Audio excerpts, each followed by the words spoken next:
O Sandro colocou aqui um negócio que eu acho legal de comentar, né? Parabéns pelo trabalho. Sempre falo que o melhor investimento no Brasil e no mundo é a diversificação. Sandro, eu concordo com você, cara, mas eu queria só colocar um parêntese, né? É não confundir diversificação com sair comprando tudo de tudo quanto é jeito, né? Porque quando você pega os caras que são os caras mesmo, tipo assim, ó, você pega o Warren Buffett, o Charlie Munger, eles não são diversificados, pelo contrário, eles têm uma concentração gigantesca.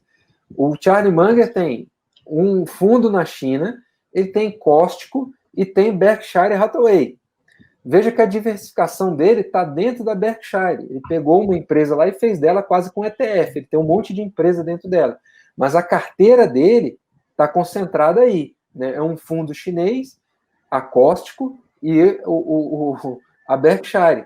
Quando você pega a carteira do Warren Buffett, ela também é concentrada. Quando você pega a carteira do Howard Marks, ela também é ligeiramente concentrada. Então, você tem que olhar a diversificação com outros olhos, né? Não só diversificação de número de ativos, mas você olhar a correlação desses ativos, você olhar o que tem dentro desses ativos é muito importante, né? E existe uma fronteira, né? Que aí já é a questão do Markowitz, né? Você tem uma fronteira eficiente que você vai ter entre o risco e o retorno. Então, às vezes, você diversificando demais, você vai diminuir tanto o seu retorno que ele não vai mais compensar que você tenha aquele monte de coisa na sua carteira, né? Então, é o equilíbrio que é o grande X da questão, né? Não é só a diversificação pura e simples, né? Você tem uma diversificação bastante criteriosa. O que você me diz aí, Chino? Eu concordo em parte com o que você falou também. Eu sou muito fã de um cara chamado John Templeton, né? A gente fez até um vídeo sobre ele no canal. Ele é um cara que, assim, que ele é extremamente diversificado, né? O Fischer também era, né? O Philip Fischer. E o Peter Lynch também, né? Então, assim, essas pessoas, elas tinham um número muito grande de ativos, mas eles conheciam todos os ativos que eles tinham, né? Não era só comprar os ativos, como o Elon falou, e colocar na carteira. Não. Cada ativo que entrava na carteira tinha um porquê. Tinha um motivo. Né? Tinha um motivo. Mas aí o cara tem 140 ativos. Mas ele sabe o porquê de cada ativo está ali dentro. Então, eu acho que não existe uma regra. Você pode ter poucos ativos concentrados e ter uma dentro da sua carteira, você tem uma diversificação dentro desses ativos pequenos, né? Um ETF, por exemplo, que tem 500, você está extremamente diversificado ali dentro. Aí você tem uma outra coisa na China, né? Você tem uma Berkshire. Pô, mas você está muito diversificado, é muito. Com 3 ativos. Pois é, esses 3 ativos tem mais de 500 ali dentro, você está tranquilo, tá bem.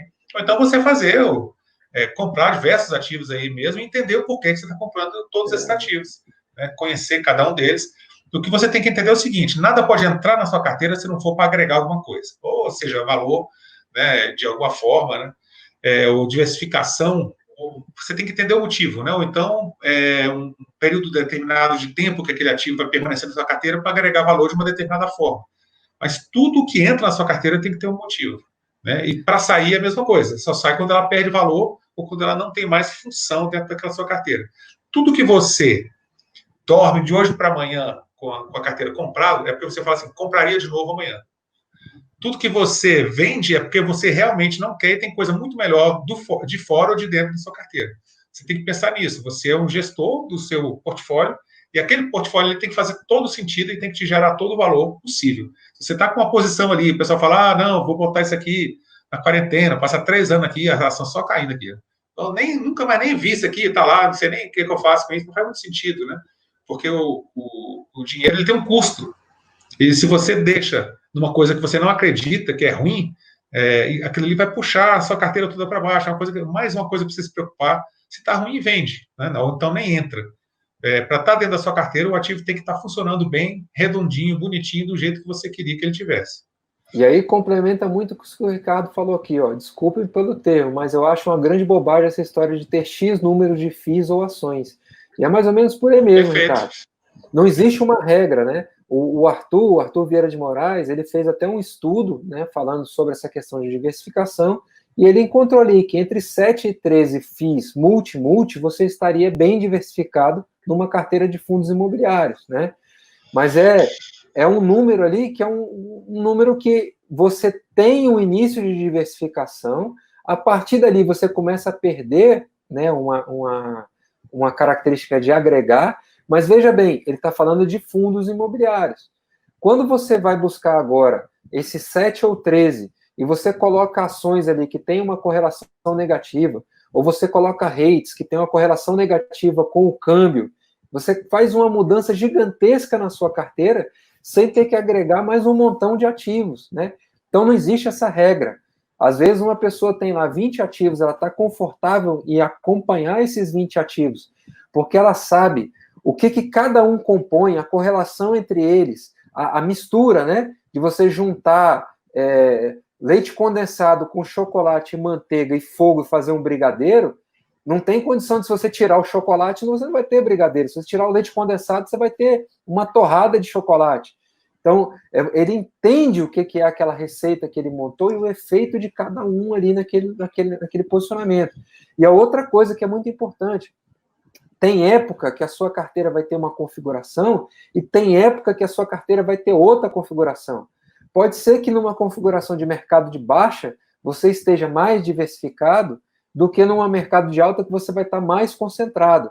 Como assim? Por exemplo, agora as empresas ditas de tecnologia, né, são empresas que estão performando melhor dentro do SP500. Quando você tem uma carteira concentrada mais em tecnologia, você está tendo uma consequência na sua carteira.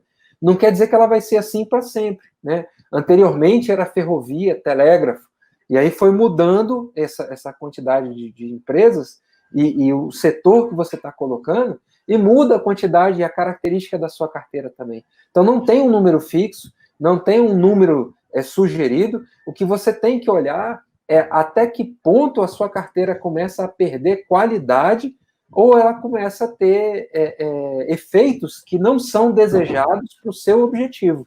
E aí sim, você vai definir qual é esse número de ativos que você vai ter. Perfeito.